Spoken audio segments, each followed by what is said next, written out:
Advocate Baladev Sachidanandan, നമ്മൾ രണ്ട് വിഷയങ്ങളാണ് ചർച്ച ചെയ്തുകൊണ്ടിരിക്കുന്നത്. കാരണം ഇന്ന് ഈ വിഷുദിനത്തിലും നമ്മൾ സെക്രട്ടേറിയറ്റിന് മുന്നിൽ കാണുന്ന കാഴ്ച ഒരു കൂട്ടം സ്ത്രീകൾ അവരുടെ ചില ആവശ്യങ്ങൾ മുന്നോട്ട് വെച്ചുകൊണ്ട് സമരം ചെയ്യുന്നതാണ്.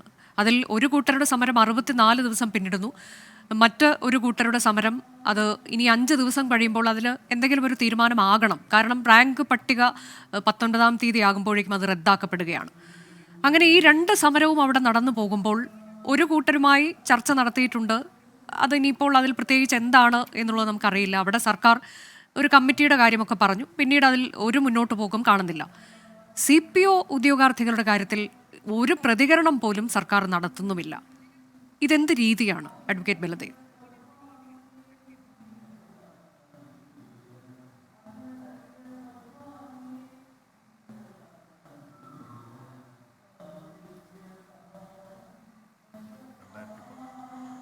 ഞങ്ങളാണത് ഘട്ടം ഘട്ടമായിട്ട് ഉയർത്തി ഇപ്പോൾ അവർക്ക് 6000 രൂപ ഓണററി കൊടുക്കും. പക്ഷേ ഇവിടെ ചർച്ചയിലെല്ലാം ഇവർ പറയുന്നത് ഞങ്ങൾക്ക് ശമ്പളമൊന്നും ലഭിക്കുന്നില്ല, 232 രൂപ എന്നാണ് പറയുന്നത്. അത് തന്നെ തെറ്റാണ്. കാരണം 13000 രൂപ വരെ ശമ്പളം ലഭിക്കുന്ന ആശ വർക്കേഴ്സുണ്ട്. കേന്ദ്രത്തിൻ്റെ ഇൻസെൻറ്റീവും സംസ്ഥാന ഗവൺമെൻറ് ഇൻസെൻറ്റീവും. പിന്നെ അവരുടെ പ്രധാനപ്പെട്ടൊരു കാര്യമെന്ന് പറയുന്നത് ഇത് നാഷണൽ ഹെൽത്ത് മിഷൻ്റെ കീഴിൽ ഇവർ രജിസ്റ്റർ ചെയ്യുന്ന reproductive and child health portal എന്ന സെൻട്രൽ ഗവൺമെൻറ് പോർട്ടലിലാണ് ഇവർ രജിസ്റ്റർ ചെയ്യുന്നത്. അപ്പോൾ ശരിക്കും പറയുമ്പോൾ ഇവർ കേന്ദ്ര ഗവൺമെൻറ്റിൻ്റെ കീഴിൽ വരുന്ന ജീവനക്കാരാണ്. അപ്പോൾ കേന്ദ്ര ഗവൺമെൻറ് കൊടുക്കുന്നതിനേക്കാൾ വളരെ കൂടുതലായിട്ട് ഏകദേശം 6000 രൂപ ഓണററിയും 3000 ചില്ലാൻ രൂപ അവർക്ക് ഇൻസെൻറ്റീവ് ഒക്കെ ആയിട്ട് 9000 ചില്ലാൻ രൂപ സംസ്ഥാന ഗവൺമെൻറ്റാണ് കൊടുക്കുന്നത്. ടെലിഫോണിന് വരെ 200 രൂപ കൊടുക്കുന്നുണ്ട്. പക്ഷേ ഒരു കാര്യം ശരിയാണ്, ഒരു പക്ഷേ അവർക്ക് ലഭിക്കുന്ന 13000 രൂപ കുറവാണ് എന്നൊരു അഭിപ്രായം ഉണ്ടെങ്കിൽ അതിനോട് ഞാൻ ഒരുപക്ഷെ യോജിക്കുന്നു. കാര്യം 13000 രൂപ ഈ കാലത്ത് ഒരു വലിയ തുകയൊന്നുമല്ല. പക്ഷേ ഈ ഗവൺമെന്റ് ദിവസത്തെ വേതനം എന്ന് പറയുന്നത് 230 രൂപ. ഒന്ന് ആലോചിച്ച് നോക്കൂ അഡ്വക്കേറ്റ് ബലദേവ് സച്ചിദാനന്ദൻ, 230 രൂപ അപര്യാപ്തമാണ് എന്ന് ഒരു കൂട്ടം തൊഴിലാളികൾ പറയുമ്പോൾ അതിനോട് ഈ സമീപനമാണോ സ്വീകരിക്കേണ്ടത്, പ്രത്യേകിച്ച് ഒരു ഇടതുപക്ഷ സർക്കാർ? തെറ്റാണ്. 230 രൂപ എന്ന് പറയുന്നത് തെറ്റാണ്. അവർക്ക് 13000 രൂപ വരെ കിട്ടുന്ന ആശാ വർക്കർമാരുണ്ട്. അതായത് 400 ചില്ലാൻ രൂപ അവർക്ക് ഒരു ദിവസം കിട്ടുന്നുണ്ട്. അവിടെയാണ് തുടങ്ങേണ്ടത്. ഈ ഗവൺമെൻറ് വരുമ്പോഴുണ്ടായിരുന്ന 1000 രൂപയാണ്. വേറെ ഏത് ഗവൺമെന്റ്? ഇത് 2005-ലാണ് ഡൽഹിയിൽ ഈ ആശാ വർക്കേഴ്സ് എന്ന സ്കീം തന്നെ ചോദിച്ചത് ക്ലാരിഫിക്കേഷൻ വരുത്തി പോകാൻ തോന്നുന്നു. കഴിഞ്ഞ ദിവസം നമ്മളോട് സംസാരിക്കുമ്പോൾ CITUവിന്റെ പ്രതിനിധിയും പറയുന്ന ഇത് തന്നെയാണ്. ഈ പറയുന്ന ഈ കണക്ക് തെറ്റാണ്. ഇതാണ് അവർ ആദ്യം തന്നെ ചൂണ്ടിക്കാണിക്കുന്നത്. ഈ 230 എന്ന് നിങ്ങൾ പറയുന്നുണ്ടല്ലോ, ഇത് മൊത്തം തുടക്കം മുതൽ തെറ്റാണല്ലോ. കണക്കിനകത്തുള്ള കളിയാണല്ലോ നടന്നുകൊണ്ടിരിക്കുന്നത്. അവസാനം നമ്മൾ ഈ സമരം തുടങ്ങിയ ഫെബ്രുവരി 10 മുതൽ ഈ കണക്ക് പറഞ്ഞിട്ട് ഞങ്ങൾ 13200 രൂപ കിട്ടുന്ന ആശാ വർക്കർമാരുടെ ലിസ്റ്റ് ഒന്ന് നിങ്ങൾ പ്രസിദ്ധീകരിക്കണം, അല്ലെങ്കിൽ ഞങ്ങൾക്ക് തരണമെന്ന് പറഞ്ഞപ്പോൾ ഒരു മാസം കഴിഞ്ഞപ്പോൾ ദേശാഭിമാനി പത്രത്തിൽ കൊല്ലം ജില്ലയിലെ വത്സല എന്ന് പറയുന്ന ഒരു ആശാ വർക്കറുടെ ലിസ്റ്റ് വന്നു. ഒരു ഫോട്ടോയും വാർത്തയും വന്നു. വേറൊരു ആശാ വർക്കറെയും ഞങ്ങൾ കണ്ടില്ല. ഈ സമരം തുടങ്ങിയതിന് മുമ്പ് 13200 രൂപ കിട്ടിയ ഒരു ആശാ വർക്കറെയും ഞങ്ങൾ കണ്ടിട്ടില്ല. ഇത് നമ്മൾ മനസ്സിലാക്കേണ്ടത് ഈ കിട്ടിക്കൊണ്ടിരുന്ന, ഞങ്ങൾ ഈ സമരം തുടങ്ങുന്നതിന് മുമ്പ് വരെ കിട്ടിക്കൊണ്ടിരുന്ന ഈ 7000 രൂപയ്ക്ക് ക്രൈറ്റീരിയ ഉണ്ട്. ഒരു മീറ്റിങ്ങിൽ പോയി ഒരു ഒപ്പിട്ടില്ലെങ്കിൽ, അത് പഞ്ചായത്ത് മെമ്പർ വരാതിരുന്നത് കൊണ്ട് മീറ്റിംഗ് നടന്നു കാണത്തില്ല, ആ ഒപ്പിട്ടില്ലെങ്കിൽ 700 രൂപ കുറയും. ആർക്കാണ് ഈ 7000 രൂപ എല്ലാ മാസവും? പിന്നെ ഇൻസെന്റീവ് എന്ന് പറയുന്നത് മാറ്റി അല്ല, ഞാൻ ഒന്ന് പറഞ്ഞോട്ടെ, എന്തായാലും കണക്ക് ചോദിച്ചുകൊണ്ട് പറയാം. ഇൻസെന്റീവ് നവംബർ വരെ 2000 രൂപയാണ് ഇൻസെന്റീവ്. നവംബറിലാണ് 1000 രൂപയുടെ വർദ്ധിപ്പിച്ചത്, 3000 രൂപയായത്. ആ 1000 രൂപ വർദ്ധിപ്പിച്ചത് ഇപ്പോഴും കിട്ടാത്ത പല ആശാ വർക്കർമാരും ഉണ്ട്. പിന്നെ നമ്മൾ മനസ്സിലാക്കേണ്ടുന്ന ഒരു കാര്യം, ഒരിക്കലും ഞങ്ങൾ ഈ സമരം തുടങ്ങി ഫെബ്രുവരി 10 തുടങ്ങുന്നതിന് ശേഷം ഒരു 3 ആഴ്ച കഴിഞ്ഞാണ് ഈ ഇൻസെന്റീവ് ഓണറേറിയം കിട്ടുന്നത്. ഇന്ന് വരെ ആശാ വർക്കർമാർക്ക് ഒരുമിച്ച് ഈ തുക ഒരിക്കലും ലഭിച്ചിട്ടില്ല. അപ്പോൾ ഈ കിട്ടുന്ന 5600 അല്ലെ 6300 ഈ തുകയൊക്കെ കിട്ടിക്കഴിഞ്ഞ് 2, 3, 4 മാസം കഴിയുമ്പോഴാണ് ഈ പറയുന്ന ഇൻസെന്റീവ് കിട്ടുന്നത്. അതും ഈ മാസങ്ങളോളം കുടിശ്ശിക വരുമ്പോൾ ഒരിക്കൽ പോലും ഈ ഇൻസെന്റീവ് തുക ഒന്നിച്ച് നൽകാറില്ല. അത് പല ഘട്ടങ്ങളായിട്ടാണ് നൽകിക്കൊണ്ടിരിക്കുന്നത്. അപ്പോൾ ഈ തുകയെന്ന് നമ്മൾ കണക്ക് കൂട്ടി പറയുമ്പോൾ ഇതിൽ ഞങ്ങൾ ഈ പറയുന്ന 7000 രൂപ കിട്ടുമെന്നുള്ള കണക്കിലാണ് 233 രൂപ എന്ന് പറയുന്നത്. അത് ഈ സമരം തുടങ്ങുന്നതിന് മുമ്പ് വരെ എല്ലാ ആശമാർക്കും 7000 രൂപ എല്ലാ മാസവും കിട്ടുന്നില്ല. അപ്പോൾ ഈ കണക്കിലെ കളിയൊക്കെ വിട്ടിട്ട് ഞാൻ ചോദിക്കട്ടെ, ഈ PSC മെമ്പർമാർക്ക് എത്ര ലക്ഷം രൂപ ശമ്പളം കിട്ടിക്കൊണ്ടിരുന്നപ്പോഴാണ് 1 2.25 ലക്ഷം വരെ വർദ്ധിപ്പിച്ചു കൊടുത്തത്? അവരുടെ ഒരു ദിവസത്തെ വരുമാനം എത്രയാണ്? അപ്പൊ ഈ കണക്കും പറഞ്ഞിരിക്കുന്നത് നിങ്ങൾ ദയവ് ചെയ്ത് ഈ കേരളത്തിലെ മനുഷ്യരുടെ മുന്നിൽ ഇനി ഇങ്ങനെയുള്ള കണക്ക് പറയാനായിട്ട് വരരുത്. അതാണ് ഞങ്ങളുടെ അഭ്യർത്ഥന.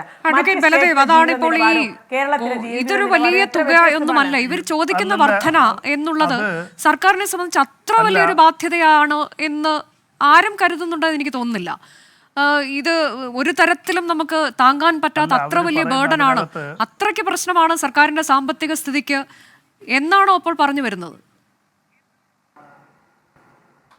അല്ല, അവർ പറയുന്ന അതിനകത്തൊരു കളവുണ്ട്. കാരണം ഇൻസെൻറ്റീവ് എന്ന് പറയുന്ന 60% കേന്ദ്ര ഗവൺമെൻറ്റും 40% സംസ്ഥാന ഗവൺമെൻറ്റും എന്നാണ്. അതായത് 3600 രൂപ കേന്ദ്ര ഗവൺമെൻറ്റും 2400 രൂപ സംസ്ഥാന ഗവൺമെൻറ്റും. അങ്ങനെയാണ് 6000 രൂപ ഇൻസെൻറ്റീവ് എന്ന് പറയുന്നത്. അപ്പോൾ ഇൻസെൻറ്റീവ് അവർക്ക് കിട്ടുന്നില്ല എന്നുണ്ടെങ്കിൽ അവർ തന്നെ പറഞ്ഞു, എൻ്റെ നാട്ടിലുണ്ട് കുറേ അധികം ആശാ വർക്കേഴ്സ്, അവരോട് പലരോട് ഈ സമരവുമായി ബന്ധപ്പെട്ട് ഞാൻ ചോദിച്ചു. അവർക്ക് 13,000 രൂപ കിട്ടുന്ന പലരുമില്ല, പലർക്കും പക്ഷേ 10,000 രൂപയിൽ കൂടുതൽ ഓണറേറിയം ഇൻസെൻറ്റീവ് കൂടെ കിട്ടുന്നുണ്ട്. പക്ഷേ ഒരു കാര്യം അവർ പറഞ്ഞത് ശരിയാണ്, ചില മീറ്റിങ്ങുകളിൽ പങ്കെടുത്തില്ല എങ്കിൽ അവർക്ക് അതിപ്പോ മാറ്റിയത് ഈ സമരത്തിന് ശേഷം ഉണ്ടായ ഒരു സ്ഥിതിവിശേഷമാണ്. ഇനിയിപ്പോ നമ്മൾ ഈ പറയുന്ന ഈ 13,000 പോലും അവർക്ക് ഒരുമിച്ച് കിട്ടുന്നില്ല. ഇത് ഈ 13,000 ഒരുമിച്ച് കിട്ടിയാൽ പോലും ഇന്നത്തെ കാലത്ത് അത് എന്തിനു തികയും? അഡ്വക്കേറ്റ് ബലദേവ് സച്ചിദാനന്ദൻ, നമുക്കറിയാമല്ലോ അത്. അപ്പോഴാണ് അത് ഒരുമിച്ച് കിട്ടുക പോലും ഇല്ലാത്തൊരവസ്ഥയിലേക്ക് അവിടെ കുടിശ്ശിക വരുത്തിക്കൊണ്ടിരിക്കുന്നു. അല്ല, ഞാനെന്ന് പറയുന്നത് ഇത് എന്താണ് ഈ സ്കീം എന്ന് പറയുന്നത്? ഇത് കേന്ദ്ര ഗവൺമെൻറ്റിൻ്റെ ഒരു സോഷ്യൽ സർവീസ് സ്കീമായിട്ട് കൊണ്ടുവന്നതാണ്. ഇതൊരു സാലറി കൊടുക്കുന്ന ഒരു തൊഴിലായിട്ട് കൊണ്ടുവന്നതല്ല. സാമൂഹ്യ സേവനത്തിൻ്റെ ഭാഗമായിട്ട് കേന്ദ്ര ഗവൺമെൻറ് 2005 കൊണ്ടുവന്ന ഡൽഹിയിലെ ചേരികളിൽ കൊണ്ടുവന്നതാണ് ഇന്ത്യ മൊത്തത്തിൽ വ്യാപിച്ചത്. ഇപ്പോൾ 10,40,000 പേര് ഇതിനകത്ത് വർക്ക് ചെയ്യുന്നുണ്ട്. കേരളത്തിൽ ഏകദേശം 26,448 ആശമാർ വർക്ക് ചെയ്യുന്നുണ്ട്. അപ്പോൾ ഈ ആശമാരെ അത് കൊണ്ടുവന്നത് തന്നെ ഒരു സാമൂഹ്യ സേവനം എന്നുള്ളതാണ്. ഞാൻ ഒരു കാര്യം ഒന്ന് പറഞ്ഞോട്ടെ, ഞാൻ ചെയർമാനായിട്ടിരുന്നു ഗവൺമെൻറ്റിൽ, എനിക്ക് കിട്ടിയത് 12,000 രൂപയാണ് ഓണറേറിയം. എൻ്റെ MD കിട്ടുന്നത് 2,00,000 രൂപയായിരുന്നു. എൻ്റെ ഡ്രൈവർക്ക് 20,000 രൂപ ഉണ്ടായിരുന്നു. കാര്യം എന്താ? ചെയർമാൻ എന്നുള്ളത് ഒരു സർവീസിൻ്റെ ഭാഗമായിട്ടാണ് തന്നത്. അപ്പോൾ എനിക്ക് പറയാൻ പറ്റുമോ, ഞാൻ ഒരു ബോർഡിൻ്റെ ഏറ്റവും ഉന്നത സ്ഥാനത്തിരിക്കുന്നു, എനിക്ക് 10,000 രൂപ എന്നപ്പോൾ എൻ്റെ MD 2,00,000 രൂപ, എൻ്റെ ഡ്രൈവർക്ക് 20,000 രൂപ കൊണ്ട് കിട്ടുന്നു, എൻ്റെ PA കിട്ടുന്നു 60,000 രൂപ. അപ്പോൾ അത് പറഞ്ഞിട്ട് കാര്യമില്ല. ഓരോ രീതിക്ക് ഓരോ സർവീസുണ്ട്. പിന്നെ PSC ഒപ്പയുടെ കാര്യം പറഞ്ഞു, നമ്മളത് ചർച്ച ചെയ്തതാണ്.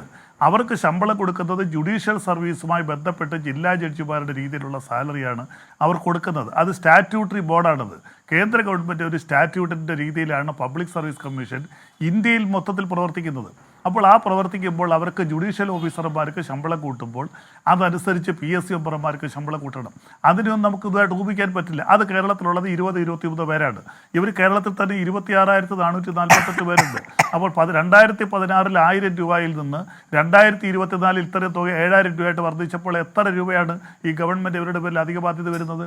അപ്പോൾ ഒരു സർവീസ് എന്നുള്ള രീതിയിൽ നിന്ന് മാറി ഇപ്പോൾ ആശമാര് സർവീസ് എന്നുള്ളത് മാറി സാമൂഹ്യ സേവനം എന്ന വാക്ക് അവർ ഉപയോഗിച്ചു.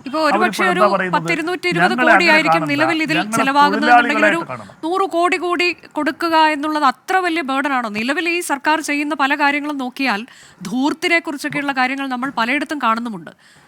ഇത് ഇത്തരക്കാർ നമ്മളുടെ ഈ ആരോഗ്യ മേഖലയെ താങ്ങി നിർത്തുന്നവരാണ്, നെടും തൂണുകൾ എന്ന് പറയുന്ന ആളുകളാണ്. അവർ ചെയ്യുന്ന ജോലികൾ എത്രയധികം ജോലികളാണ് ഒരു ദിവസം അവർ ചെയ്തു കൂട്ടുന്നത്, അഡ്വക്കേറ്റ് ബലദേവ്. അപ്പോൾ അവർക്കൊരല്പം തുക കൂടി ശരി, ഇപ്പോ അവർ ആവശ്യപ്പെടുന്ന അത്രയും പറ്റില്ല എന്നുണ്ടെങ്കിൽ അതിലൊരല്പം കുറച്ച് നമ്മൾ ആ തരത്തിലേക്ക് നോക്കാം എന്നെങ്കിലും പറഞ്ഞൊരു കൺസെൻസസിന്റെ ഭാഷയിലേക്ക് പോവുക, കൺസെൻസസിന്റെ ഭാഷയിലേക്ക് പോവുക എന്നുള്ളതല്ലേ ഒരു സർക്കാർ ചെയ്യേണ്ടത്? എത്ര ദിവസമായി അവരുടെ അവരുടെ പ്രധാനപ്പെട്ട ഡിമാൻഡ് തന്നെ അവരുടെ ആശയപരമായ കാര്യങ്ങളിൽ നിന്ന് അവർ വ്യതിചലിക്കുകയാണ്. കാരണം ആശാ വർക്കേഴ്സ് എന്ന് പറയുന്ന സാമൂഹ്യ സേവനത്തിൽ നിന്ന് ഞങ്ങളെ മാറ്റി ഞങ്ങളെ തൊഴിലാളികളാക്കണം എന്നാണ് അവരുടെ ഒന്നാമത്തെ ഒരു മുദ്രാവാക്യം. അപ്പോൾ ഗവൺമെൻറ് എംപ്ലോയീസ് ആയിട്ട് അവരെ പ്രഖ്യാപിക്കണം. അത് പ്രഖ്യാപിക്കാൻ സംസ്ഥാന ഗവൺമെൻറ് പറ്റില്ല. ഞാൻ പറഞ്ഞല്ലോ, ഇവർ കേന്ദ്ര ഗവൺമെന്റിന്റെ പോർട്ടലിൽ ആവശ്യമില്ല, അത് CITUവിന്റെ ആവശ്യമാണ്. ഇല്ല, അവർക്ക് അല്ല CITU അവിടെ തന്നെയാണ് ശ്രീമതി ബിന്ദു ചോദ്യം വരുന്നതും. എന്തുകൊണ്ടാണ് ഇപ്പോ ഇത്തരം കാര്യങ്ങളൊക്കെ ആവശ്യപ്പെട്ടാലാണ് നിങ്ങൾക്ക് കുറച്ചുകൂടി അതിൽ ഈ പറയുന്ന വിരമിക്കൽ ആനുകൂല്യം ഉൾപ്പെടെയുള്ളത്, പിരിച്ചുവിടൽ, ഇത്തരം കാര്യങ്ങളിലേക്കൊക്കെ വരണമെങ്കിൽ നിങ്ങളെ തൊഴിലാളികളായി കണക്കാക്കണം. ഇതാണ് സർക്കാർ പറയുന്ന ഒരു കാര്യം. പക്ഷെ നിങ്ങൾ അത് ആവശ്യപ്പെടുന്നില്ല, നിങ്ങൾ അത് സമ്മതിക്കുകയും ചെയ്തു.